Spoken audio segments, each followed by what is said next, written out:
यदि रण में हमें कोई ललकारे तो क्षत्रिय धर्म के अनुसार हम उससे अवश्य लड़ेंगे। वीर भोज वसुंधरा, जय राजपुताना। जय भवानी, जय भवानी, जय भवानी। यदि मैं आपसे पूछूं कि संसार का सबसे बड़ा साम्राज्य कौन सा था तो आप कहेंगे द माइटी ब्रिटिश एम्पायर। लेकिन गोरी चमड़ी वाले लुटेरों का ये साम्राज्य ना ही सबसे बड़ा था और ना ही श्रेष्ठ था, जो कई बेगुनाह लोगों के खून से बना था। दुनिया का सबसे बड़ा साम्राज्य था उज्जैन के सम्राट विक्रमादित्य का। लेकिन कुछ लोग इसे मात्र एक मिथ मानते हैं, कहते हैं कि ये सिर्फ एक कल्पना है। तो आज इस वीडियो में आपका ये भ्रम टूटने वाला है। आप देख रहे हैं राजपूताना सीरीज एपिसोड 2। सम्राट विक्रमादित्य, जो कि मात्र एक राजा नहीं बल्कि एक विचार थे। इस कहानी की शुरुआत होती है जीसस के जन्म से 300 साल पहले। जंगलों में रहने वाले हून कबीले ने चीन में आतंक मचा रखा था। वो चीन के राजाओं पर ताबड़तोड़ हमले कर रहे थे और उनकी सारी दौलत अपनी मुट्ठी में कर लेते थे। लेकिन कुछ सालों बाद चीन के राजा ने यहाँ पर चीन की दीवार बनाई, जो कि आज भी विद्यमान है, जिसके बाद हून चीन में कभी घुस ही नहीं पाए। ये हून बड़े ही क्रूर, कट्टर और बर्बर थे, जिनका काम था कत्लेआम करना और लूटमार करना। अब हूनों ने पश्चिम की तरफ बढ़ना शुरू कर दिया और पश्चिम की लुइसी जाति पर हमला किया और उन पर जीत हासिल करी। अब ये लुइसी जाति के लोग हूनों के खौफ से शीर नदी के मैदानों की तरफ भागते हैं। इस इलाके में शकों का शासन था। अब इन लोगों ने शकों पर अपनी पूरी शक्ति के साथ आक्रमण किया और शकों को हरा दिया। तो सबसे पहले हूनों ने लुइसी जाति को हराया और फिर लुइसी जाति ने शकों को हराया। इसी समय शकों की एक शाखा ने बैक्ट्रिया प्रदेश पर आक्रमण किया और जीता। लेकिन अब ये हिंदुकुश पर्वत पार करते अब भारत की तरफ आने लगे। 72 BC में शकों के एक ताकतवर और कट्टर राजा का जन्म हुआ, जिसका नाम था शकराज मौस, जिसने अपनी सेना के साथ मथुरा, महाराष्ट्र और उज्जैन पर आक्रमण किया। इन शकों ने उस समय शक संवत की शुरुआत की। शक समुदाय के लोग महादेव की उपासना करते थे। शकों के सरदार ने कहा, हमें अभी रुकना नहीं है, हमें पूरे भारत पर अपना परचम फहराना है। लेकिन ये शक उस महावीर से अनजान थे, जो कि आने वाले वर्षों में संसार के सबसे बड़े साम्राज्य का सम्राट बनेगा और अपना एक छत्र राज स्थापित करेगा, जो कि शकों को जड़ से उखाड़कर फेंकने की प्रतिज्ञा कर रहे थे, जो कि उस समय अपनी सेना का निर्माण कर रहे थे। उस युग पुरुष, महामानव और भारत को सोने की चिड़िया बनाने वाले महापुरुष का नाम था सम्राट विक्रमादित्य उर्फ महाराज विक्रमसेन। कौन थे ये विराट व्यक्तित्व के धनी, जिन्हें संसार ने सम्राट विक्रमादित्य की उपाधि से सम्मानित किया।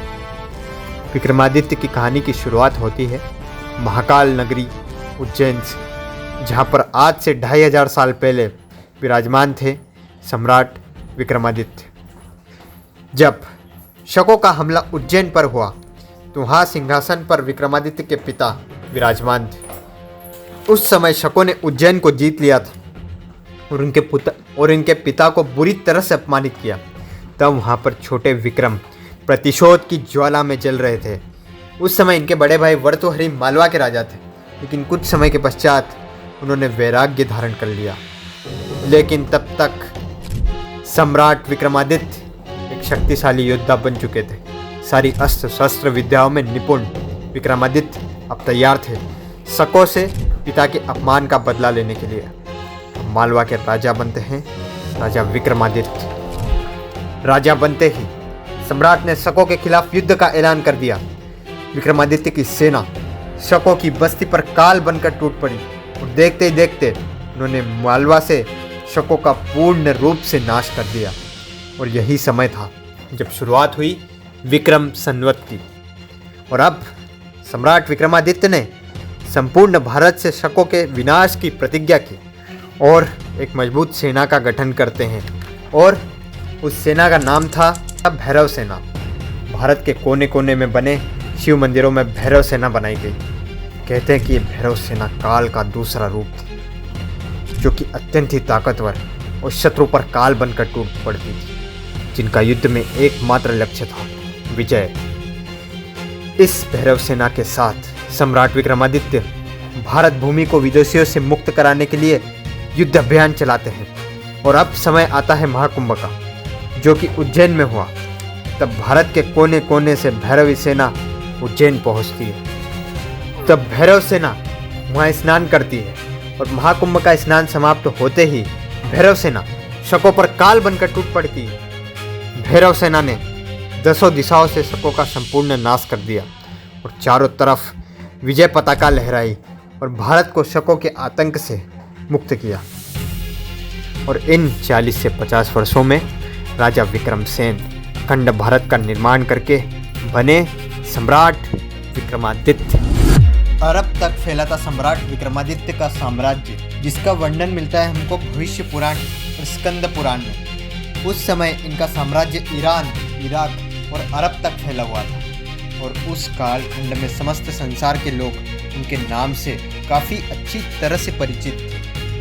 इस सब का सबसे अच्छा सोर्स हमें मिलता है जराम किंतोई की पुस्तक शेर उर ओकुल में। पुराण और इन सभी प्राचीन ग्रंथों से हमें यह पता चलता है कि सम्राट विक्रमादित्य का साम्राज्य कितना विशाल और महान था।